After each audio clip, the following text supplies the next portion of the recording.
So I have a meeting. We're going to start at 7 o'clock. East Lyme regular meeting as of Tuesday, June 7th. We're going to start with the pledge. Pledge allegiance to the flag of the United States of America, and to the republic for which it stands, one nation, under God, indivisible, with liberty and justice for all. All right, so we have lots of new faces today on the commission. So I'm going to go through. We have Phyllis Berger, Leonard Salter. I'm Kristen Chantrell, Doreen Ryan, Sam Sims. We have Sue Sprang as our recording secretary. We have Ann Chikellos here. We have our alternate, Nancy Kalal, and then another alternate. I'm sorry, what was your name again? It's Carlo Lombardo. Carlo Lombardo. Yes. Okay. Thank you, everybody, for coming. It's good to see all these new faces. Diane? Diane, yes, I'm sorry. And what's your last name again, Diane? Garner, G-A-R-N-E-R. One more time. G-A-R-N-E-R.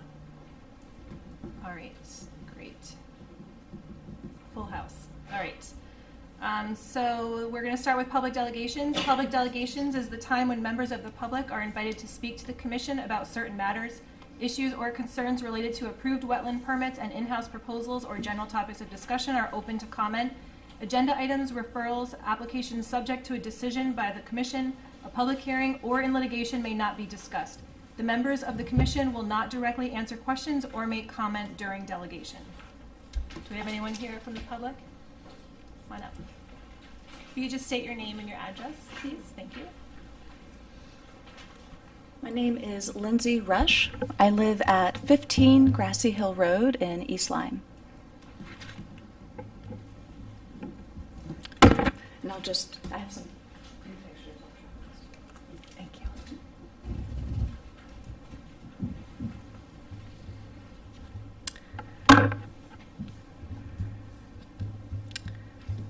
So I'm coming to this meeting both as a concerned neighbor and with a little bit of my biologist hat on. I'm an assistant professor of biology at Mitchell College in New London, and I was an assistant visiting professor at Quinnipiac for quite a few years before that.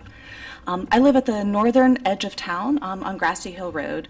I was delighted to see the news that the East Lyme Land Trust has purchased 300 acres of the property just north of my home that will be the future Nahantic Nature Preserve. However, there are still some important wetlands adjacent to that parcel, which were not included in the purchase that I'm coming to this meeting to advocate for.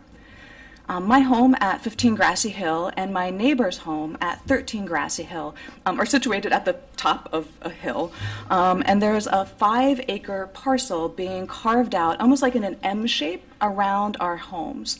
So the parcel encompasses like 3 sides of my house, a 50-acre strip between my house and 13, and then the other 3 sides of my neighbor's house as well. What's important is around that M shape, there's a Y shape of some local streams. These are actually the headwaters of the Latimer Brook and the Cranberry Meadow Brook. So the headwaters are, again, just north of my house and around this 5-acre lot that's being sold.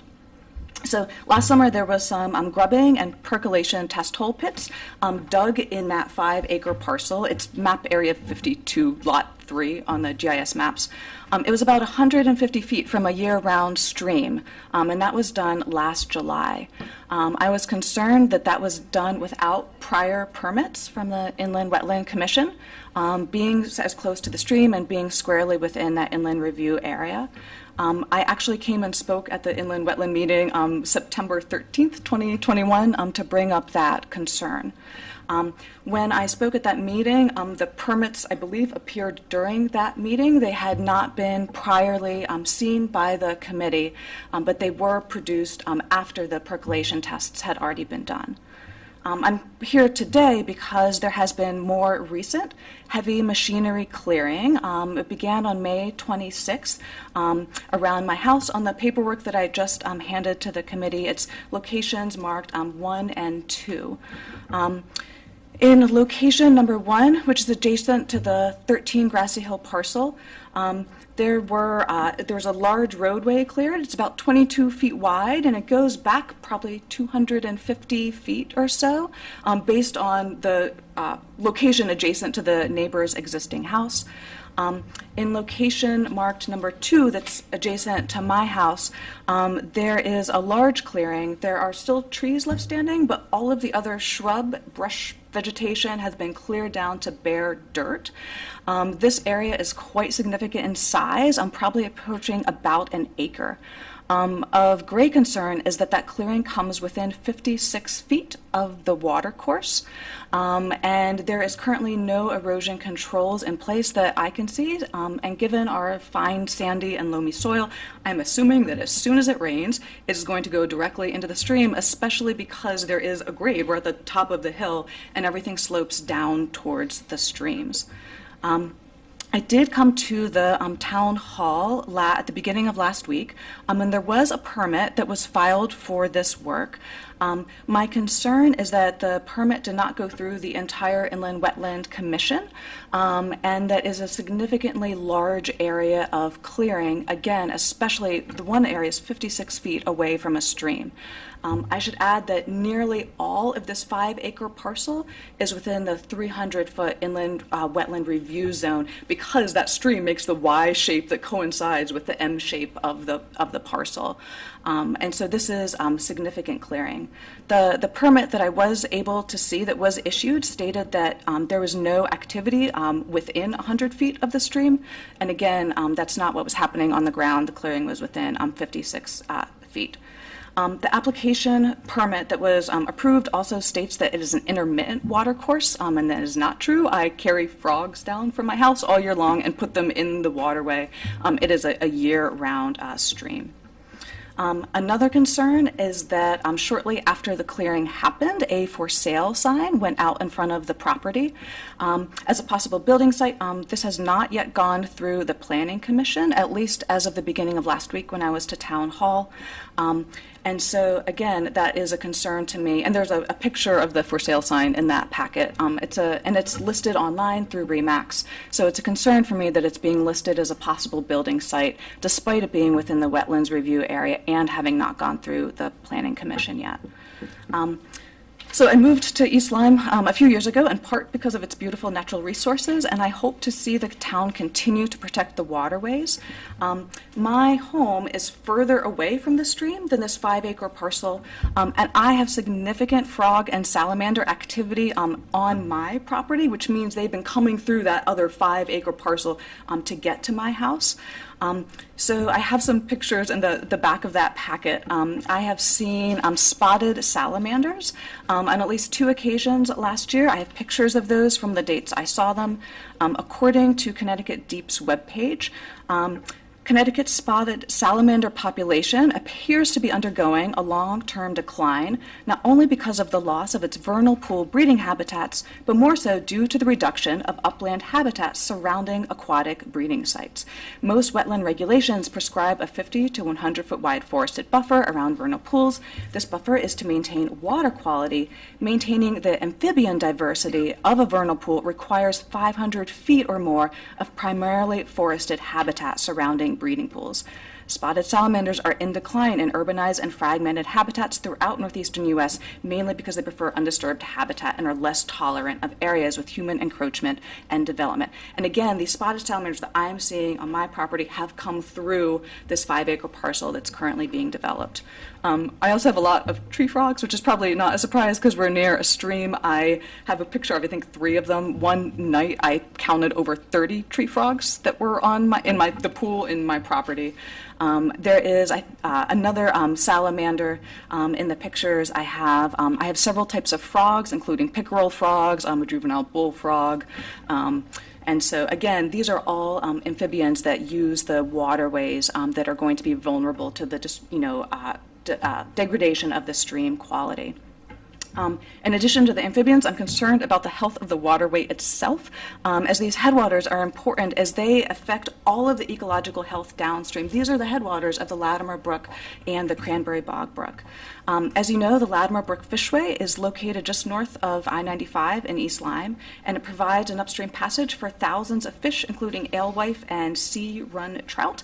It is an especially important natural resource for our town to protect. Matt Gaklowski, the Connecticut supervising fisheries biologist, wrote to me in an email, quote, Latimer Brook has been an important stream for Connecticut deep diandromous fish restoration program over the last 16 years, has supported runs of up to 33,083 fish. The upstream extent of where alewife can reach is Silver Falls, which is south of my house. However, activity further up in the watershed can impact water quality. And again, the streams that I'm concerned about are the headwaters of that Latimer Brook. I won't go into too much nerdy detail, but Connecticut Deep also surveys macroinvertebrates in the local waterways. Those are water insects. And I actually teach labs where you look at the different insects that are being counted, and they give you indications of the pollution levels of the stream. Some insects are more tolerant of polluted water, so you see a lot of those where the quality is low, and some are very sensitive, so you don't see as many of those unless the water quality is really good. And so they have data going back to 1993 for both Cranberry Meadow Brook and Latimer Brook. And without boring you with a lot of details right now, as you can imagine, we are seeing more of the pollution-tolerant macroinvertebrates, which indicates that the stream quality is already going down. And so protecting what land we do have around it is especially important. Another thing I have uncovered in my digging is that this specific 5-acre parcel is marked by Connecticut Deep as being an area of state and federal listed species in its December 2021 map. I have a copy of that map in the program. The form states, quote, if a project is within a hatched area, which it is, there may be a potential conflict with the listed species. For more information, complete a request for Natural Diversity Database State Listed Species Review form, and they list a form, and submit it along with the required maps and information. And I am concerned that such a process has not yet occurred for this proposed development, even though permits have been issued by our town for the clearing, which directly impacts this habitat. I'm also concerned about the infrastructure. So last summer, we had a really big storm come through, and the creek directly next to my house flooded. It flooded over the roadway. I have pictures of the drain grates being clouded with debris that you would expect after a flooding event. And I know there are some really good septic systems out there which can reduce infiltration to streams, but I'm concerned that because we have such fine, stony, sandy loam soil, that any types of fertilizers or other things that are deposited on the ground, because it slopes directly into the stream, if this does become a housing lot, there is not the organic material in the soil to filter that out, and those materials and chemicals will filter directly into the stream. And again, these are the headwaters of two important streams in our town. I know we have good inland wetland regulations in place, and I worry that developers are more often asking for forgiveness after they clear land rather than for permission. And my hope is that coming and sharing this information will help the regulations that are in place be enforced to protect the waterways of our town. So thank you for your time and consideration of these concerns. If you need any more pictures, I have colored versions and a document that has sources cited that I'd be happy to provide to the Commission. Thank you, Lindsay. That was very informative. It's good to hear from such a well-versed neighbor in our community. Okay. Gary, can we talk about this during your notes? Sure. Okay. Perfect. Thank you. Yeah, you can pass it around. I wrote some notes on it so everyone can take a look. All right, so moving on, we're going to go to acceptance of minutes. Do I hear a motion to accept the minutes of our May 3rd, 2022 regular meeting? I'll move to accept the minutes. Thanks, Sam. I'll second. Thanks, Phyllis. All those in favor? Aye. I'm going to abstain because I wasn't here. Okay. Can I do that? Yep. Yeah. Okay. Anne, moving to you, our ex officio report. Okay. Let's see. The was May 19th, and the budget passed. That was, the big issue. Another thing that I thought was interesting is there was $200,000 approved in ARP funds for restroom enhancements. And Dave Putnam, who's the head of the Park and Rec, came and presented to the Board of Selectmen the possibility of using composting toilets, putting one approach into it whole and all. So this is something that, he brought up and presented to us. I'm bringing it up in the wetlands because it sounds like something that would go, hand in hand in wetlands. It's composting toilets be open year round. They would replace the porta potties that's rent during the winter months. There would be no water consumption, be hand sanitizers, no strain on the septic system, easy to clean, low odor. So that's what they're looking into. And sorry, where is this going This to be? would be at, let me see my notes. Sue, sorry. To a hole in the wall, composting toilet. Greg just said, okay. If I may on that, I just one question on that. Sure. I can follow with the Park and Rec as well, but I'm just curious why, if it's $200,000, we look into maybe just winterizing the existing building at home. Well, what they said is these are part of that. I think they were thinking about this, but what they're saying is I think these are In addition better to? for, this would be in addition to the other.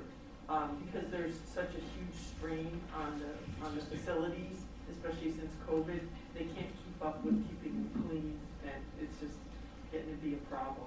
So this is what they're looking into doing to deal with that issue.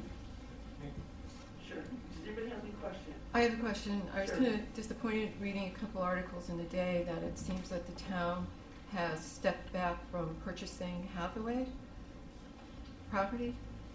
So, right now, they're in negotiations. I don't really know exactly, and we went to executive, session to discuss it, but I don't think I'm at liberty now to say anything. Yeah. Because everything is still in negotiations. So, yeah, I'm not really quite sure. Because we had a discussion last summer, and the whole board voted to, request the town to pursue it. I don't know if Gary ever wrote the letter.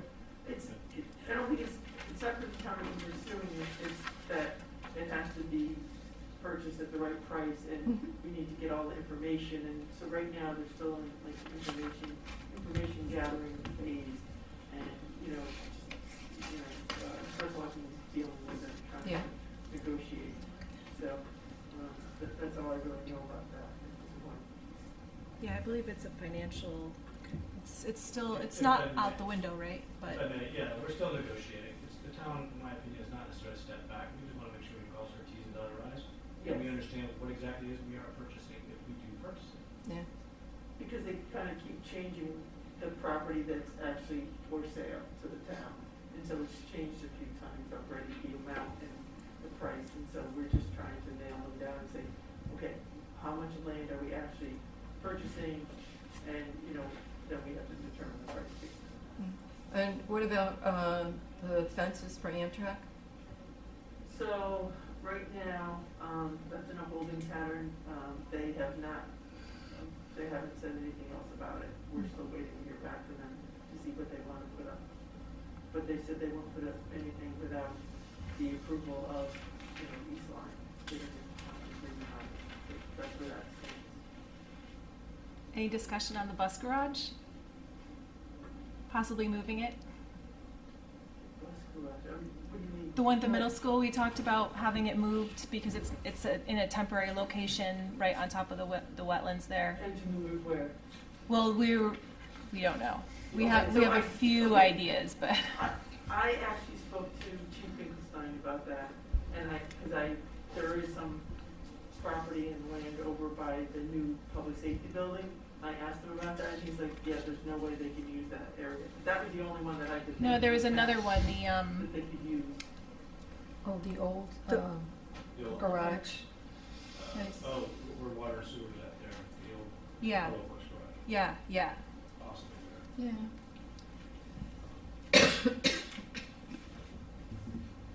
Was Jeff Newton gonna look in, was he having a conversation or? Yeah, I was going to reach out to him. Okay. And I did reach out to it was Chris Lund over at the school. He did mention it to Jeff Newton, and they said they were open to having discussions. So I think we just need to forward Okay, those discussions. okay. I'll just keep bringing it up. That's put the buses over. To find a better home for them or improve the one that they have. Because this is adjacent to the pond there. And with all the cars parking, I mean, they're basically in the wetlands. I mean, So when Yankee Gas came through and put in the gas line, they removed a fence. There was a fence, a vinyl split rail fence that actually provided a buffer and a barrier from the cars parking, really backing up too close to that pond. Is also the buses where they're parking also is both, right? yeah, it's Yeah, both the buses employees and and buses, yeah. Yeah, because I thought, literally, when I saw the public safety building, I'm like, oh, this is great. This Yeah. will solve all the problems. And they said, no, there's no way where they can do that, so, okay. They don't need a lot of space because they're crammed pretty well on that property over Yeah. there. So, I mean, I haven't driven around to different, potential sites in town to look, but it's just definitely something I'm keeping on my radar because I don't think where they are is appropriate. Yeah, we can maybe take a look at, use our GIS to kind of narrow down location. And then could we maybe do a site walk as a commission and look at different locations, and maybe then we could suggest to the Board of Ed or someone what we would potentially suggest? Yeah. Yeah. Okay. All right. I'll keep that on my radar. Maybe one of these weekends when we have a site walk. Yeah, we can throw it on there. Into a map of some town properties that are not open space designated. We can try to look for a suitable location. Okay, sounds good. All right, anybody have any other questions? How many acres are needed? One, half? I would say that's about a half an acre, where they got the buses kind of crammed into. Yeah. I mean, an acre would probably be suitable Suffice, for yeah. proper turning radiuses, and I Yeah. don't know that parking area actually complies with any engineering standard. Well, at least the old garage site would have a building for them, Mm-hmm. you know. Yeah. What they have now is portable, they can just throw it anywhere. The little shack they have. Yeah. If it moves. It doesn't fall apart when we try and move it. All right, so thanks, Anne, for the update. Sure. Under new business, we have a request of Robert D. Fanner Jr. for James Barone, owner, for an extension of the time of 2 years to complete the regulated activities in permit 12-8 associated with the construction of a driveway at 120 Old Black Point Road. James Barone and Lisa Quinn, owners. So I have correspondence from our town attorney, Mark Zamarka, regarding this matter, because the request came in subsequent to our last meeting, ahead of their actual expiration date.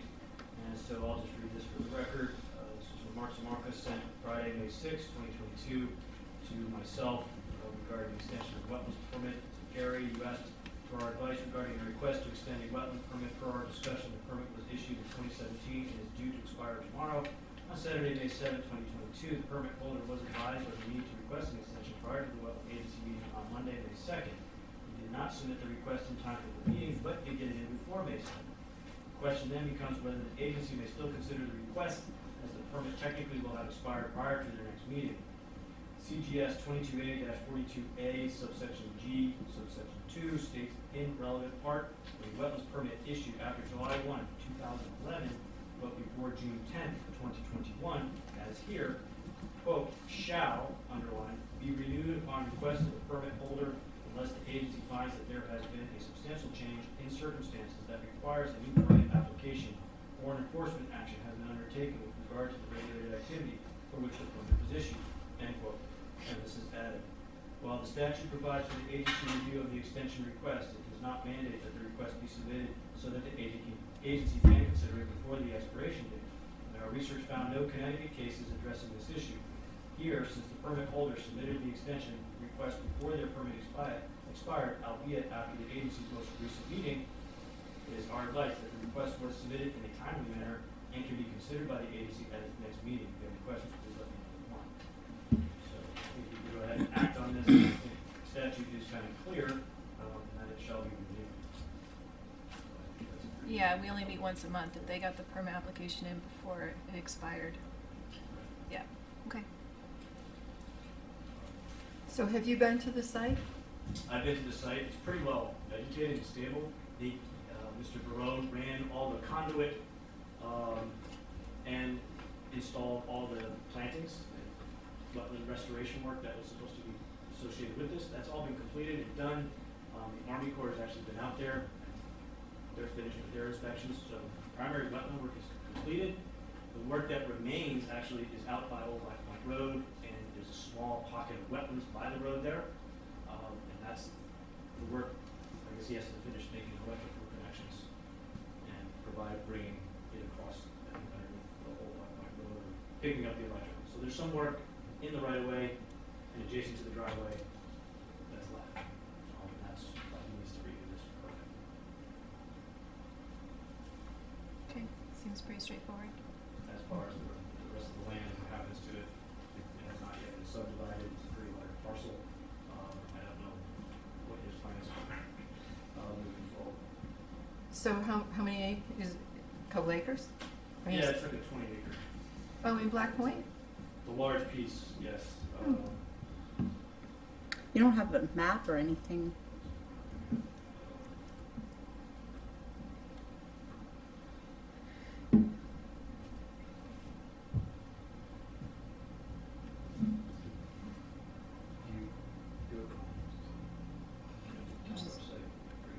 Laptop.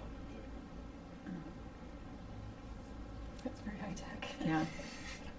I guess I could just Google Maps, the address.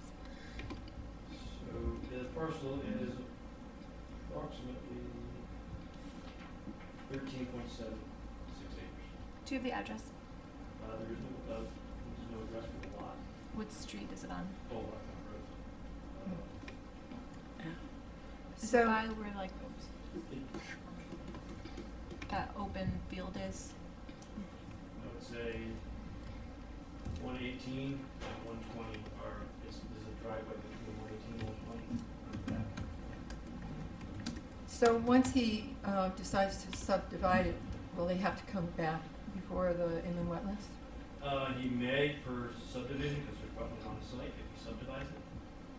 Okay. He would have to come with, even if he didn't have regular file. I think now with the new regulation, there's no way those houses could actually be subdivided without permit, per se. So I think the commission would have to review it, and as there are wetlands on the property, they do have to come before the agency, whether they need a permit or not, just for the review of statutory.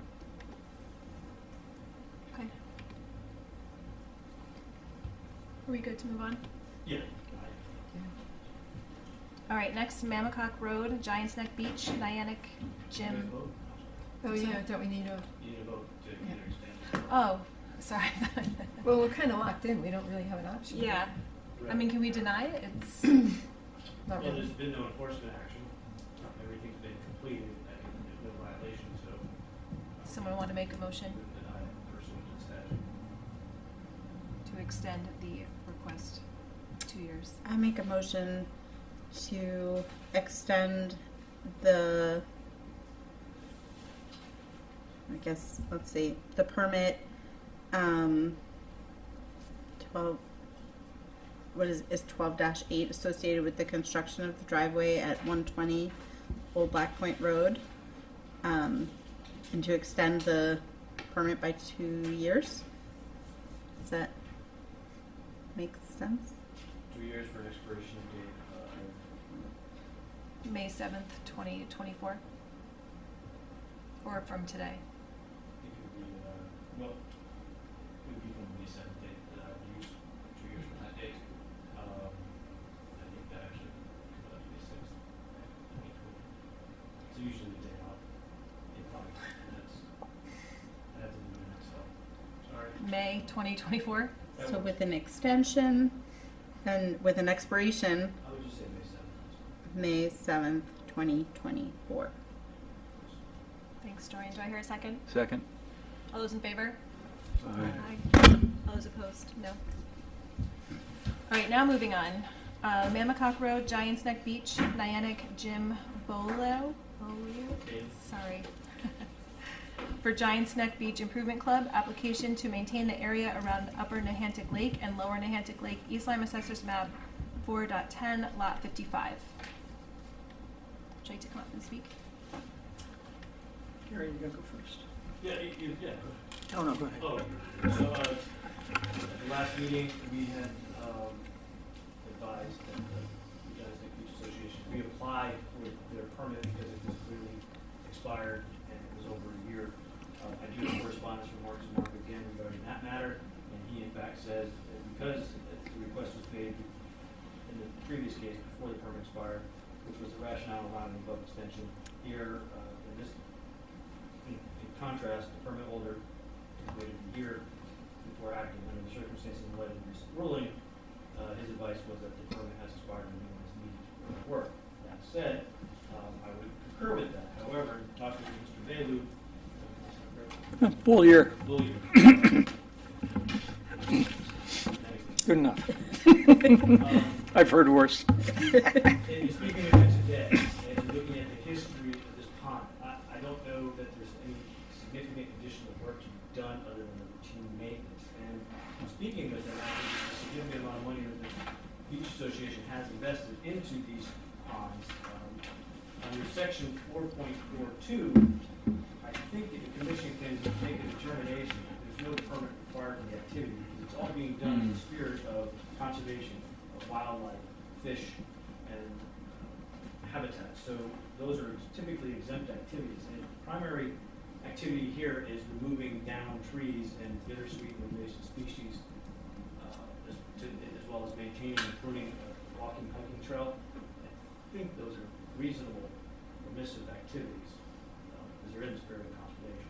If the association was to go forward and conduct another large operation like they did with the filter, the geo tubes, if you will, they planted that, something like that, obviously requires. So I think they're pretty clear as far as, at least my conversation with Jim, that, hey, significant activities would definitely require, but for the routine maintenance of controlling invasives, down trees, woods, and making it a safe place to just enjoy passive recreation, I think they fall under section 4.42. I'd be happy to read that for you if you'd like. I'd certainly love for you to hear from Jim. I think it's important to know what work has been done and the amount of effort that the beach club has put into maintaining the pond and actually keeping them as healthy as they are, considering. Okay, good. Okay, I walked into this in the early 90s when we moved down here from Massachusetts. I'd been on various projects up in that area over time and worked as a process engineer in hydraulics and river water and industrial waters going back to the Connecticut River. But the basic outline of this started just before I arrived there. In 1992 to 93, a discussion concerning the upper pond was held by the board. And there was a small lot adjacent on Mammocock, but back in those days, it would allow it to go down to the pond, much like, unfortunately, on the lower pond, predated the association in 1922. So they built houses down to the pond. The letter, which I can get you a copy if you want, but it's dated in 1994, and it established the site as an open space by John McCarris talking to the then current president of the association. And it combined these two lots to improve the expansion and prevent any development in that area. At that time, that letter also created the current plan for the use and care of the property. And amazingly, over 30 years, it has not changed. It simply requires a path, a bridge which no longer exists, partly because it's on federal property. And there was some issues about federal property recently. And keeping the dead trees out of the pond and keeping it clean. And so over the years, if you look at the permit, that's all it asks to do. Unfortunately, in 2005, 2006, being unaware of any complications, the board allocated a certain amount of money to remove trees that were now in a foot of water and were completely dead. Basically because the eutrophication of the pond had closed the outlet. So in the middle of winter, not thinking any of the worst because that's what the permit was expected by the association, we removed those trees. Somebody, and I have no reason to understand why, filed a claim that we'd violated the wetland policy. And to me that meant wetland, knowing from talking to the state that anything in the pond was their purview. So at that time it was requested that we do a permit. Since we had, on 7/8/22, Dr. Priscilla Bailey do a thorough study of the ponds. She's a doctorate in marine studies. And in 10/5/2009, Robert Borkman seconded that with another report. And in 3/14/2014, when we did the silt removal of the pond, a field scientist named Eric Davidson gave another report to go with that permit. There's been plenty of evaluation of the natural character of the land, what may or may not be at risk, and nothing has ever been found. So we gave all this information to the commission, hoping they'd understand that what we're really doing is trying to preserve the property. And we just extended that for another 5 years. Then I guess it was about 2012, thereabouts, I went and just reissued it. And that's the one that just expired. Again, there is no change in what has occurred there.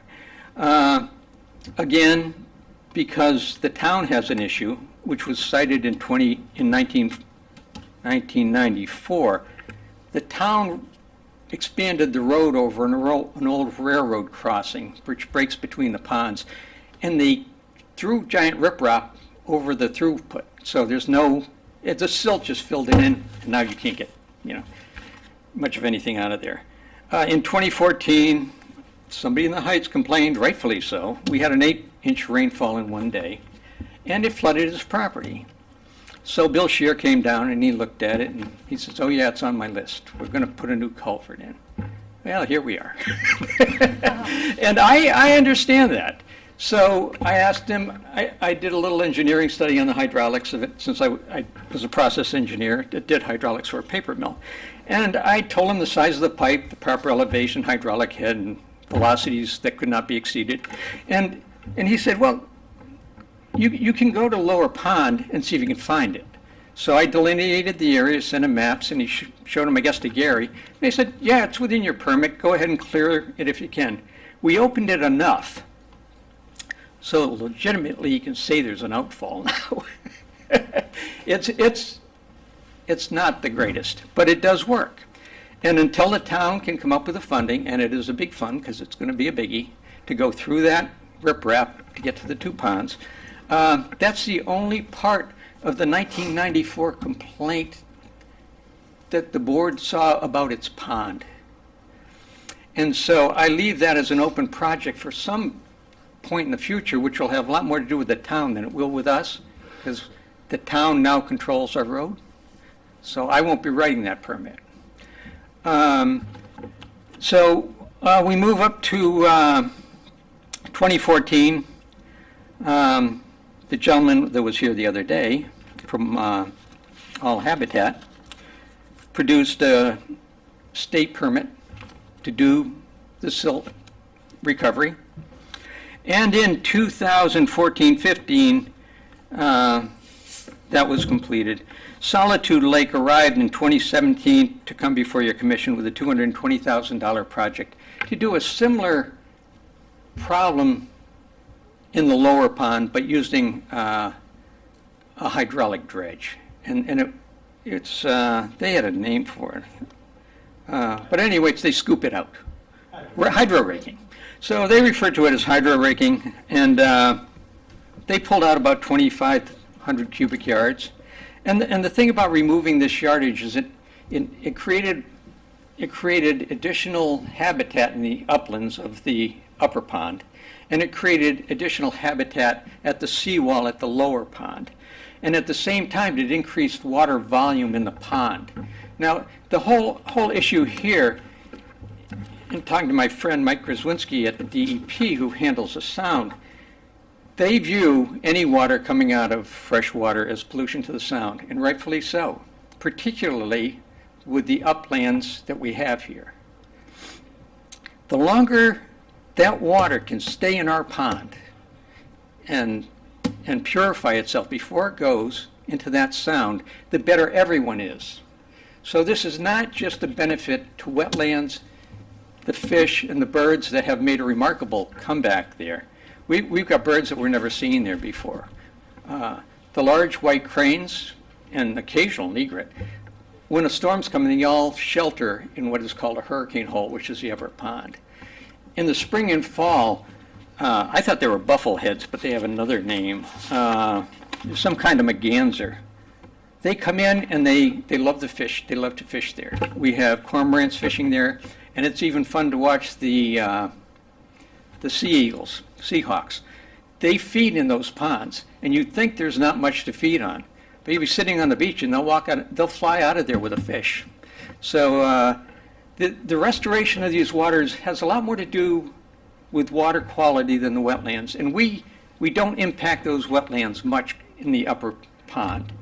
All we need is a path so that children and people will view wildlife areas as not a threat. And if we can't maintain a trail that's free of plant growth that, to be honest, is full of ticks in this neighborhood, we have no hope of teaching future generations that it's safe to go down to a pond, to see a turtle, to harass a frog.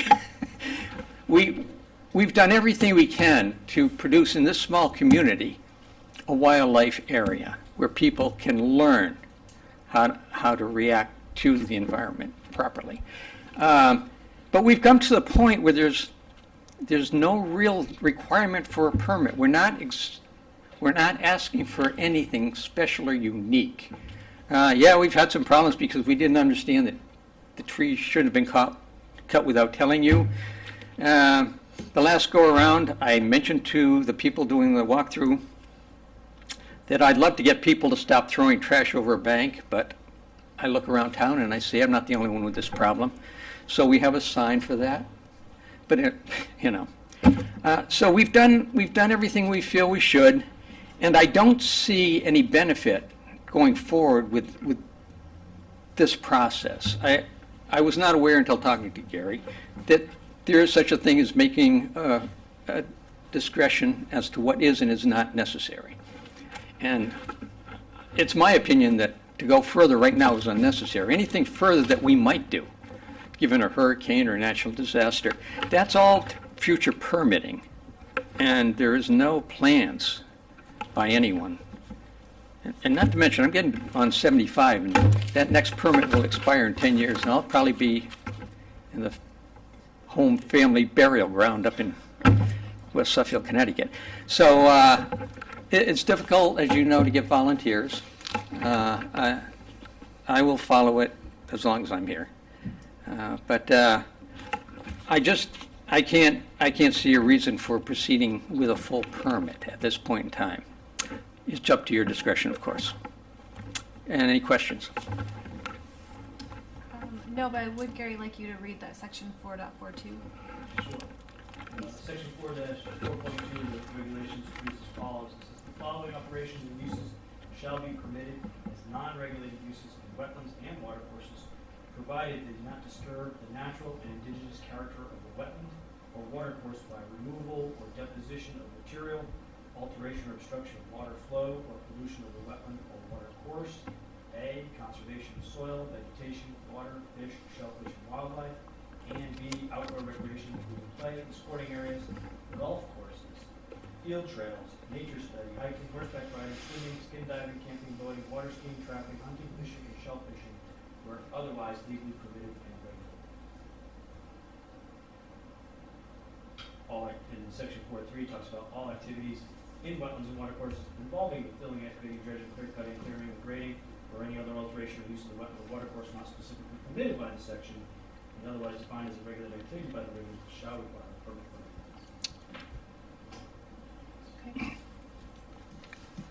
Okay. Based on what Jim's described, and kind of where things are at, I'm kind of thinking most of that maintenance falls under section 4.2A. In which case, although I think per your regulations, I don't make that determination whether or not it requires a permit from the agency.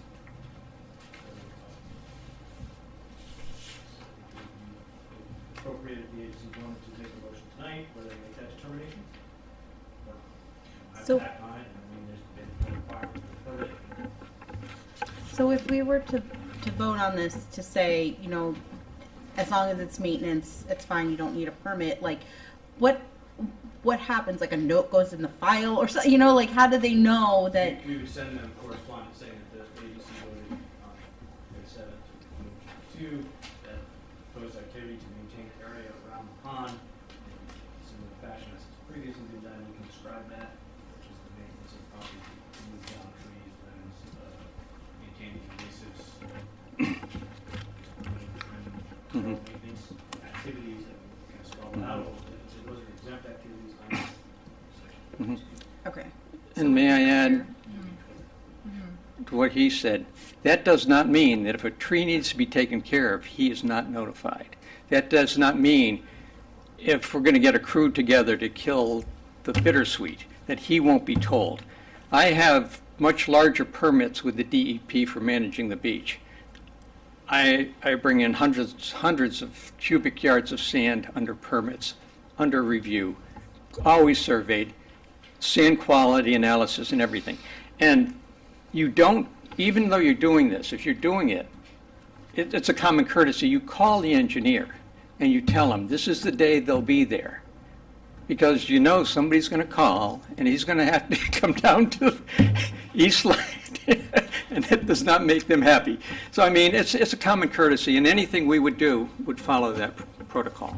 I would note that since I've been here, Jim's been very good. Every little thing that they literally. Yeah, I'm annoying. So I'm at least notified, so I'm confident that will continue. So he's in the seat, but I think thus far, I've had a pretty good working relationship with the association. So it's kind of an issue. Okay? Okay, yeah, we appreciate the information and your Oh, thank you. transparency and willingness to work with Gary. Thank you. So do I hear a motion on this? For clarification, we're putting forth a motion and having a vote on whether or not a permit is required for the allowable activities, not on whether or not a permit that has been submitted is valid or not. We have the ability to do both. Permit, no permit, or here's the permit, yes or no. He's, There he's, was a permit issued, the permit since expired, so Yep. currently there's no permit. And so at this point, the question here is, do I need to make application for a subsequent permit? Mhm. Or is what my proposed activity exempt? Okay, that's what we're ruling on. yes. Yeah, so Okay. that's kind of where we're at. I- After talking to Jim, and that's kind of where we said, here's the activities going on, they seem like they would be exempt activities, Hmm? and actually moving away from the permit that was issued. That was for some larger Right. scale activities, so. I put forth such a motion. Can I just say something? I guess I'm a little confused because I'm looking at last month's May meeting, and it said an application for extension of permit 16.9. Now, Jim, you're asking for no application, right? Okay, so otherwise I would have reclused, I would have sat down for this because it is my neighborhood. Okay. Hmm.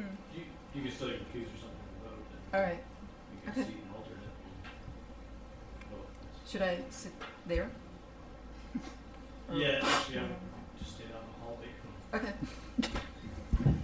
So, yeah, just so the commission knows, if you're going to recuse yourself, the best thing to do is step out into the hallway, not leave yourself present, because your facial expressions with the commission can be considered communication. Literally. Diane, would you like to come up and sit? Phyllis, go where we can't see you, please. Just note that there's a motion. You need to state the motion. Will you just reiterate the motion? Oh, yes, I put forth such a motion. What motion? I was hoping I could use your articulation. Um, A motion to not require a permit for the briefed activities.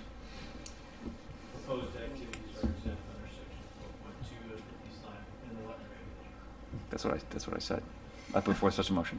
So maybe the motion should read something similar to proposed activities are found to be exempt under section 4.2 of the East Lyme in the wetland regulation. I'll get good at this. That Yes. So he's good with that.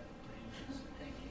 Is Do we hear that a second? sufficient for, I second it, because I didn't know if that was sufficient for, It is. you I know, didn't hear a that's second. sufficient for you, I'm seconding it, but is that sufficient for you? I heard the motion, because there was no second, we had discussions, but okay. Now we have a I second. seconded. Should we start over? No, Okay. we're good. We have a second. Yeah, we're looking Good, okay. Yeah, at, and the motion do just we, has to be stated. okay. It And, wasn't stated originally. You have that? I have it. and as we discussed, a letter will be written. Yes. Yes. Okay. All those in favor? Aye. Is everybody okay? And just clarify or question, I guess, so Gary, you'll write the letter and you will, like, be explicit as to what is, I'm gonna usually take, well, right from here and say, so long as the operation does not obstruct, remove, or deposit significant amounts of material, alter or obstruct water flow, or create pollution of water, or pollution of the wetland, or water course, okay, that the activity would be exempt from alcohol. Explicit as to what, it would be more like a for example. yes, okay. Okay. All right. Thank Want you. to get Phyllis? Yes, please. Thanks, Diane.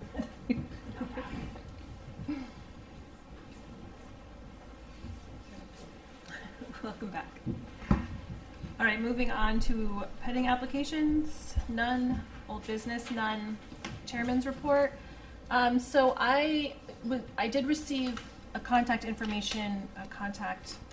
of someone at Deep regarding the Rydebrook Stream Pond Lake area. I reached out to them just because I know they monitor that location to see if they would monitor it more frequently, knowing that there is construction occurring next door. I talked to a few of their scientists, engineers, and then was forwarded it to Darcy Winther, who I have not heard back from as of yet. I don't know if she's reached out to you at all, Gary, but I just wanted, they monitor that stream regularly, and obviously it's a super high radar for them because of all the alewife, just to see if they could coordinate more regular monitoring of that location as construction continues. I have not gotten any further than Darcy as of yet, but that's really all I have to report on currently. And then on to you, Inland Wetlands Agent Report. So I pursued 396 Old Road. Yes, 396 Old Black Point Road. I have a calling to, looks like Michael Powers is the landowner. I sent them a notice of violation on May 13th. I think I showed you the photos. I'm sure some clearing along what looks like an intermittent stream, carries some drainage runoff on Route 1. Powers has called me back, left me a voicemail, so we're back and forth.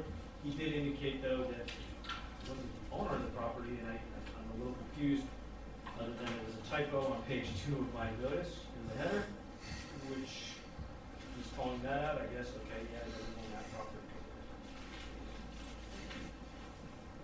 Just label in the header, but short of that, in the notice itself, it's pretty clear. 396 Boston Post Road is where I mailed it. 396 Boston Post Road is regarding. So we're working on that. The other item on Moscoway Road, the lot that's up there, I talked to the gentleman, Tom Morton or something to that effect. Anyway, he indicated that he was conducting agricultural activities with a planted garden. It's already there, so it looks like he's going to build a house. So we're kind of, I think, at a standstill there. I told him to send me correspondence and a proposed plan. It didn't have to be a full-blown survey of his agricultural activities. So I'm waiting on that. But short of that, I don't know that I'll actually receive it. I'll follow up with him again. Hopefully I'll get something. Otherwise, I did advise him that when he does apply for a building permit, that it will be regulated, even though it is beyond the 100-foot review area in which he split the curve, because the regs has changed. He was not happy with that. And I said, let's take that up with the agency and then push it up. It's kind of there. I've reached out to Mr. Reese on Roxbury Road. Yes, I drove by there the other day. I have a tentative appointment with him tomorrow afternoon to discuss his site and see what his intentions are as far as removing all that block. Is planning going to be involved in that at all? Because there's definitely an operation that's happening there. Well, if you can't get that material out of there quickly, well, then planning may want to be like, well, we approved the subdivision, we got all this material. What's the point? Well, it is, based on the survey, it is beyond what was the 100-foot upland review area, so I'm looking at this site as that's the case, right? It's 100-foot upland review, that's what it's approved under. But that's assuming that that activity is supporting the application that was given to us under the 100-foot. I went out there and took some pictures, and I'm looking at the rock and saying some of it may be from on site, but there's quite a bit of it that looks like it's not apparent from the site. So we're going to think it's 12 maybe. And we'll just process it right there. So hopefully we will get that resolved You're meeting with him this week? tomorrow. Tomorrow. Okay. Quick question. Yeah. On the first one you were talking about, Mr. Powers at 396 Boston Post Road, Yes. are you going to resend out the notice of violation with like the correct address or whatever? Or? I didn't really have intentions to resend it because of the header, but I certainly can. It's a notice, so it's not like it's a cease and desist order. Okay. It's really just putting them on notice saying, hey, contact me, there's something going on here, we know it's regulated, we're gonna work with you, Okay. come in for a permit. I Otherwise, just we're don't not want gonna to work go- with you and not issue an order. Yeah, I just don't want to go back on a technicality and say, oh, well, you know, it wasn't really sent properly because it had the wrong address or the wrong, you know, typo or what have you. So that was only my concern. If in your expertise you think I should, and I certainly can tell me offline if you think that this, or I can actually check with our council just to find out. I mean, you can check, I mean, I would just think just to kind of cover your bases, because you don't want somebody to come back and say, hey, look, it really wasn't sent properly because it was wrong address.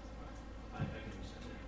You know, I mean, he may not do In the that, but meantime- you don't know if he's gonna be, you know, a stickler about it or not. I think he may, because he pointed it out. Gary brought it up, so that's why I In 2 phone messages. Yeah, so just to kind of cover yourself, I would suggest, recommend. But his tax notices must be going someplace. There must be an address. 396 Boston Post Road. I think he would just, because I had one error in the header.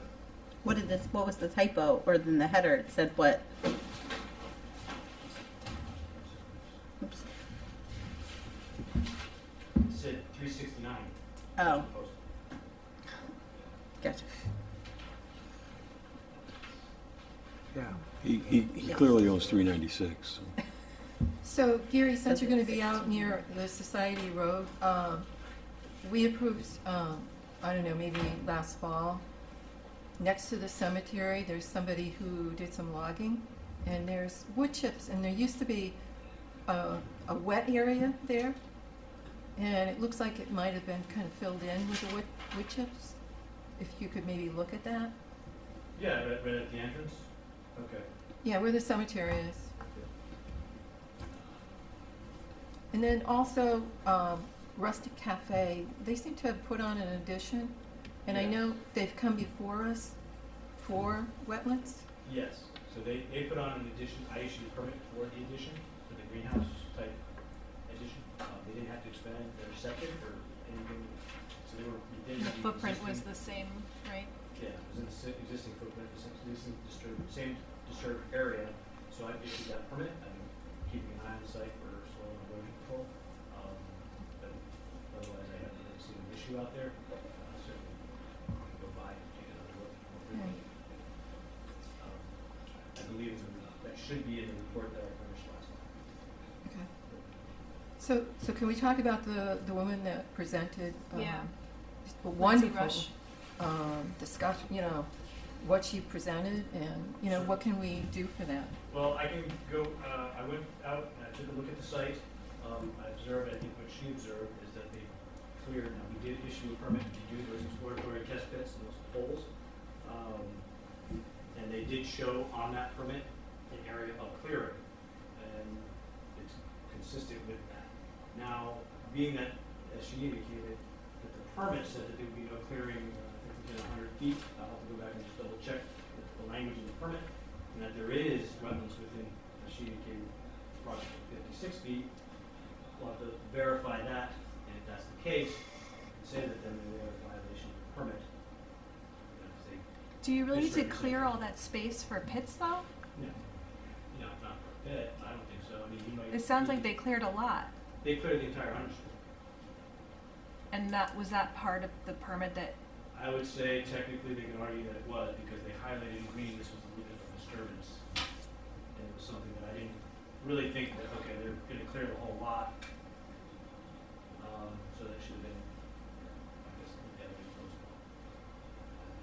As far as, what their intention really was. what is it that area zoned for currently?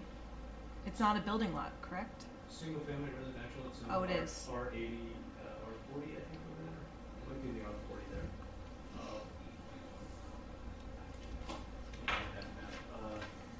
It's actually zoned SU right now. Is that a building? So whether or not it's Lot? a building lot, it's a lot of record.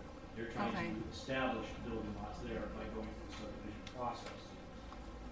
But in order to do that, they have to get the test pit data, figure out they meet subject suitability requirements. And then eventually it would come to us As for, an application for a okay. building permit and then a subdivision application, Got neither of which have been submitted yet. That said, as it was stated, that the planning commission had not yet approved the subdivision up there, and based on what looks like the MLS, lots being advertised for sale. Yeah. Pursuant to the statute, that you can't do that, potential fines associated with selling land. I can read you this section from the regs if you want from the subdivision regs, regarding that issue. So, I would. So they're selling it, they're advertising it as for sale to be subdivided, or they're just selling the? They're advertising it as a building lot, but it's a potential building lot. in And it's advance of subject to any subdivision. subdivision. Oh. Because the listing says it's subject to subdivision, that may be a gray area. I still think, that the whole intent of the regulation, the statute was that you don't sell land that hasn't yet been approved as a building lot. $500 fine, I think, per day, or Yeah. $250 per day associated with that. From the moment that it goes on sale or from the moment the sale is completed? Or that's listed. It's listed, offered. Wow. Well, yeah, because they're assuming that it's gonna be an approved lot, and it's not, so you can't advertise to sale. So at the, It's false currently, you can't build on that lot. Yeah, the subdivision regs say no subdivision of land shall be made until a plan for such subdivision has been approved by the commission. So any person, firm, or corporation making any subdivision of land without the approval of the commission shall be fined not more than $500 per lot sold or offered for sale or so subdivided. So if they're creating the lot without approvals, we can potentially fine them. Committed to just carve off lots on their own. Yeah. So the fact that they're advertising the lot for sale. Now, I saw the advertisement showed the lot for $75,000, and the other one I think was for the whole piece at like 100 and something thousand. So I was like, okay, that's interesting. So you have two different that clearly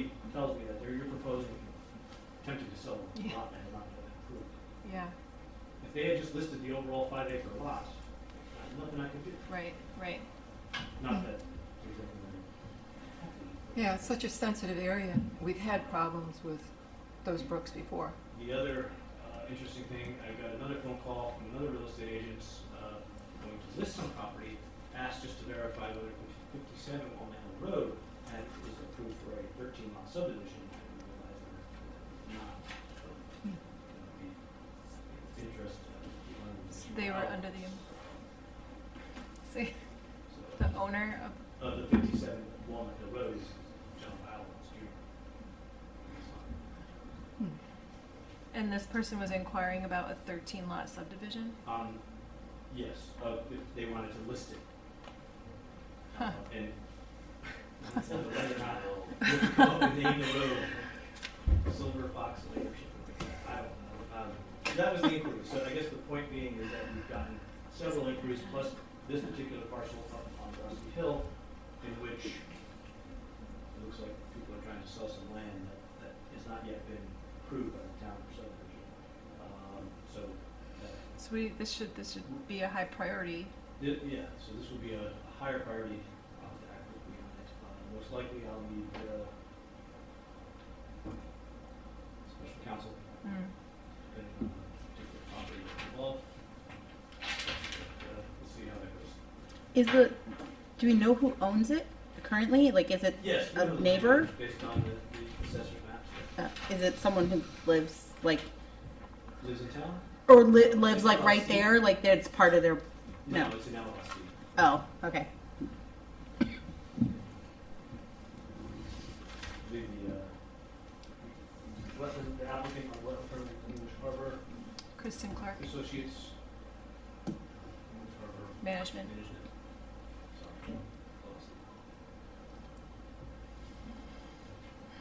Okay. that's where that stands. So I will go out and take another look at the sites. Yeah, that is a very Verify sensitive some area, so she does bring a good point. That there's no silt fencing and they cleared and there's going to be potential runoff. Yeah, Install something. yeah. There was a wetland area adjacent to the clear area. There was it wasn't much of a buffer, but I would say it was about a 1 foot buffer, maybe 2 they left. So at least there was some vegetation, shrub vegetation. Primarily rows, but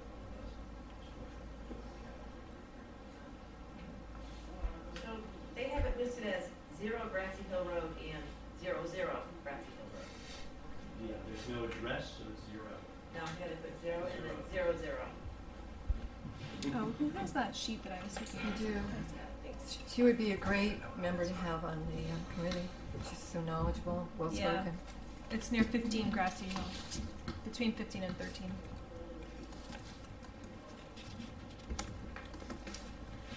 All right. Not to rush us along, but that's the place I gotta be. I think we're good then? Yeah. Do you want me to make a motion? Please. Make a motion that we close. Do I hear a second? Second. All right, all those in favor? All right.